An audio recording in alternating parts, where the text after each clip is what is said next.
When I was 17 back in 2005, I decided I would create a comic book. I made quite a few copies actually, 2000 of them to be exact. Wait, try to get a copy. Yeah, let's see. Multiple copies, yeah. and So yeah, but I was not able to sell a single one. Actually, I did sell like five of these to mostly known people. It was more of a charity thing. They just took pity on me and bought it. But yeah, so this is part three, and I will opt to actually use the original papers that I worked on because all right, as you can see, so this is the finished product of the comic book. And I'm also gonna start talking about types of paper, the sizes of paper. So if you might notice that the images on,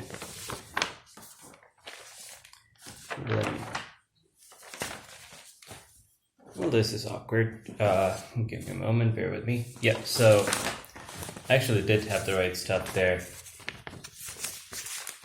Just had the page turned to the wrong side. So as you can see, I'll hold it like this. Picture on the right side is a little smaller. So this picture is a little smaller than this picture because the page sizes, there was a small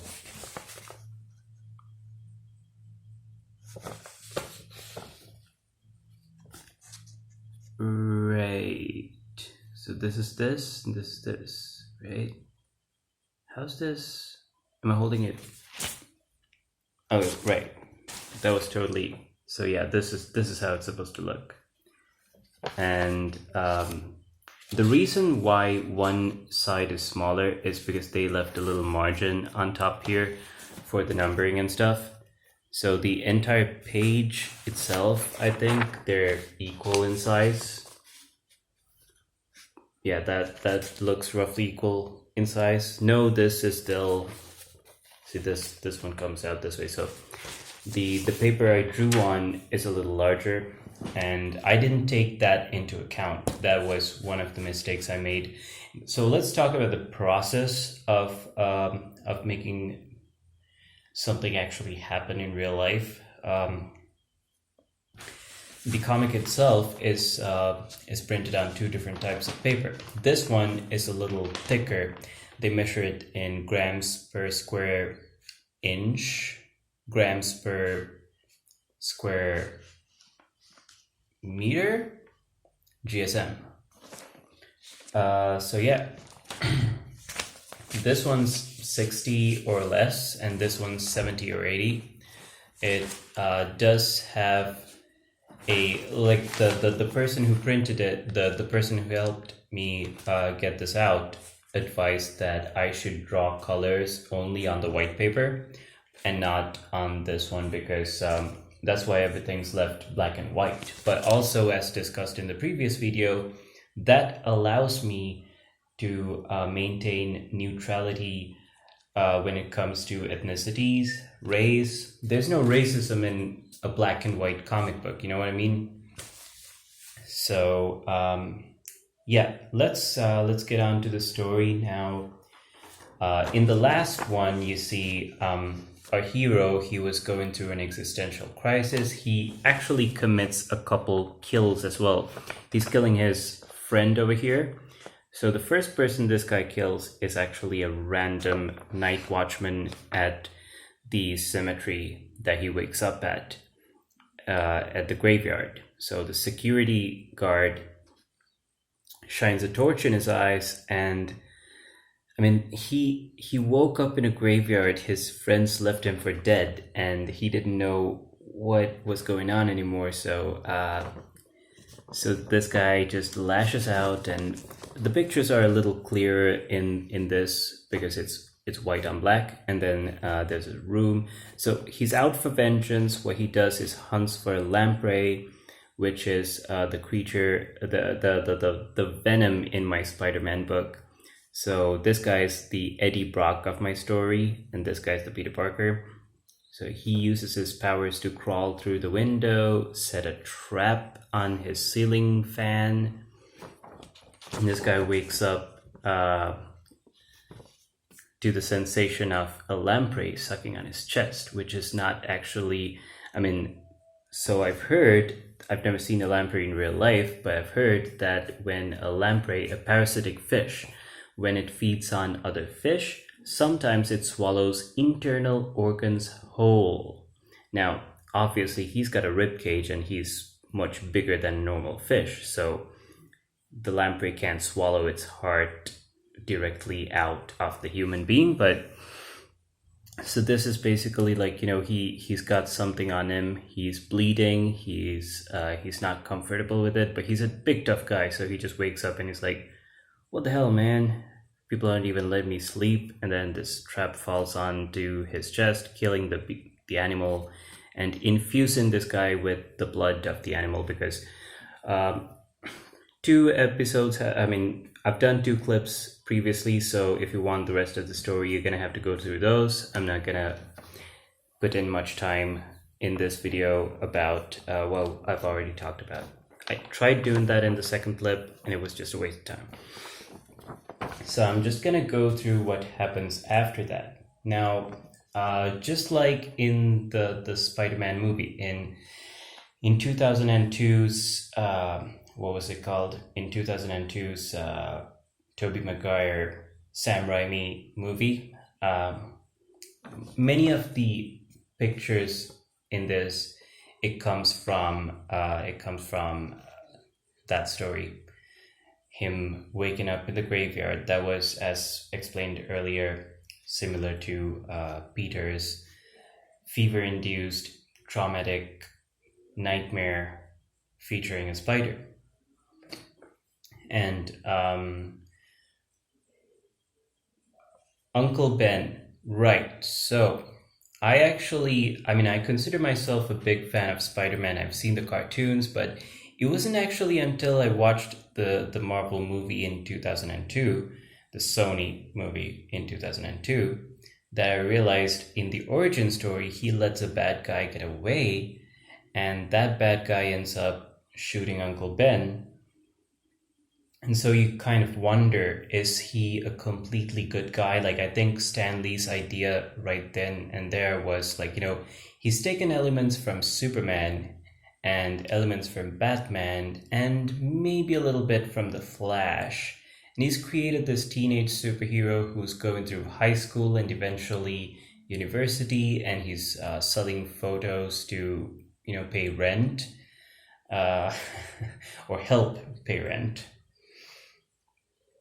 He's living with his aunt. So he's when Stan Lee created Spider-Man, I believe it is possible that he wanted to make him a little more like, it's a lot of people say that the success in Marvel compared to other companies is that the heroes are a little more realistic, a little darker. That's what they call it. Like, not physically darker. The Black Panther is much darker than Iron Man, but they're saying like, morally it's they touch some gray areas. So I decided, hey, you know what my guy's gonna do? My guy's gonna actually kill. And the first murder was an accident. The second murder was much more conscious. It was more like, nobody should ever find out who I am. My secret identity should never be revealed. And that is the reason he kills a guy he knows pretty well. They know each other because they actually shake hands in the previous... So that's them shaking hands over there. He's in rags. He doesn't have any... He does steal the shirt of the night watchman that he killed. So he doesn't just kill, he steals from those people as well. And I think, oh yeah, he's pickpocketing here to survive.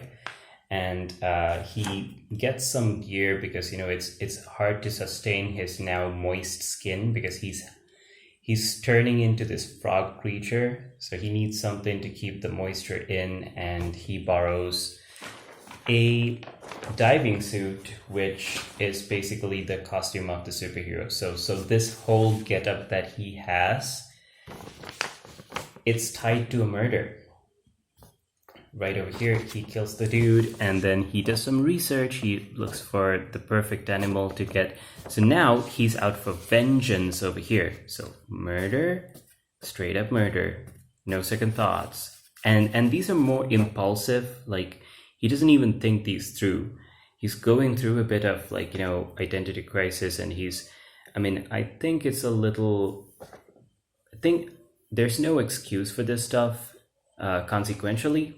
But you have to, like, really put yourself into the shoes of the person and then kind of understand why he's going through these things. So he doesn't come in with the plan of killing him. He just decides right then and there that, like, you know, if he leaves this guy alive, that's going to be a problem. He's killed before, he's not afraid to do it again, so he kills again. But he can bring himself to kill the third guy. That's where his conscience actually kicks in. He goes through this heavy plan for vengeance. Like, you know, he blames this guy for ruining his life because he's left for dead, and everyone that he knew is actually now assuming that he's dead. Just like in the Clone Saga, which I compared this to in the last video, where Ben Reilly, now there's two Peter Parkers, right? Ben Reilly hasn't actually come up with the name, and they don't even know which one the clone is, actually. They just know that there's two of them. And right, so we got the vengeance story going on here, and now you know, Guy in the Sarong. Oh, this is important because, you know, this ties into my culture. Even the locations used here. This is the lake in the center of my town, my city, which is heavily associated with, you can't really call it Buddhist culture, but it was built by a famous king, and it has to do with this temple that is really famous. So it's something that you're going to recognize if you know it. And a bunch of homeless people live in the canals around as well. So, you know, this is his life now. He's adapting. He doesn't have a home to go to. He is homeless. So he takes on this job, and he crawls into the gutters. He lives in the gutters now. But he tries to live a decent life. That's another landmark. This video was actually, fun fact, yesterday when I planned on doing this whole self-critique thing, I was actually a few meters away, less than a kilometer away from the exact site that was supposed to be represented by, this is a Buddhist statue with a snake, with a giant snake hood covering the Buddha from the rain and stuff. So yeah, that stuff alludes to his ethnicity, his religion, his town, his a lot of things about this person is told in the backgrounds, right? And we're going to see more backgrounds in the next few panels as well. So now he's deciding to, so I split the story into 3 parts, and in each clip I'm talking about a different section. In the first clip, it was just like, you know, he's living his normal life. He's just one of the guys. He's an ordinary person. And there's a group of 5 people so that he doesn't stand out. But then again, he does. And because, you know, I really want to talk about what makes a superhero, you know, what makes him super, what makes him a hero.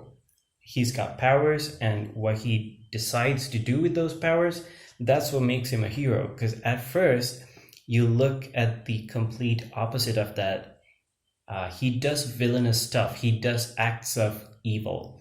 And then we kind of examine whether he is a hero or a villain, but it's his integrity, like inside. He can bring himself to kill the third person. So, like, you know, he's redeemable for all that stuff he's done just now. And so yeah, he's living. So he goes on to. So now that all of his anger and issues are taken out. Like he takes some time to grieve for himself, but he can't accept everything until he's paid back what was happened to him. There was actually another villain in this story, someone worse than Eddie Brock, who the accomplice of Eddie Brock was actually worse. He's like more vile and an actual evil person, which I might bring in a different comic if I continue this thing. I've already done like 3 more issues. All of them were completed before 2008 May, I believe, within 3-4 months. I'll explain the other ones as well. So I just want to keep carrying on with this. So this is his life now. He's serving tea. He's working as a waiter. He's doing something very humble but righteous, and he decides to turn things over, turn a new leaf, so to speak. And this is the bus stop of my town. There's a clock tower down here currently, but there is no clock tower over here. I've walked these paths a few times, so when I was drawing this was one of the most significant things in my mind. I took inspiration straight out of life for these things. This little fancy thing and everything. I don't think it exists anymore, but yeah. So he's walking over and he sees a little police investigation happening, and art also changes to let people know that he is now a happier person. He looks happier in this. He looks happier and healthier in these pictures than he did in the first couple pictures. That is a show of his character is actually changing, and I want people to feel that. And well, I think I'm gonna stop this video now because we're going into a different section of the story. So this is where he walks in on the murder investigation and he realizes, oh my god, this has all happened. Like, he recognizes the murder wounds, the MO, as something that could have happened from a lamprey. He was actually not expecting the monster to turn out the same way as it would, but he kind of did hope that it would. He didn't know if it would work or not. He thought he killed the other guy, but then the other guy ended up surviving and turning into a beast just like him, except this one's mindless and he just keeps on killing. So he understands where the other beast is coming from. Therefore, he has empathy or compassion toward the villain. Because first of all, he knows the person that turned into this villain, and second of all, he's killed before, he's not going to kill again. Just like Robin Hood.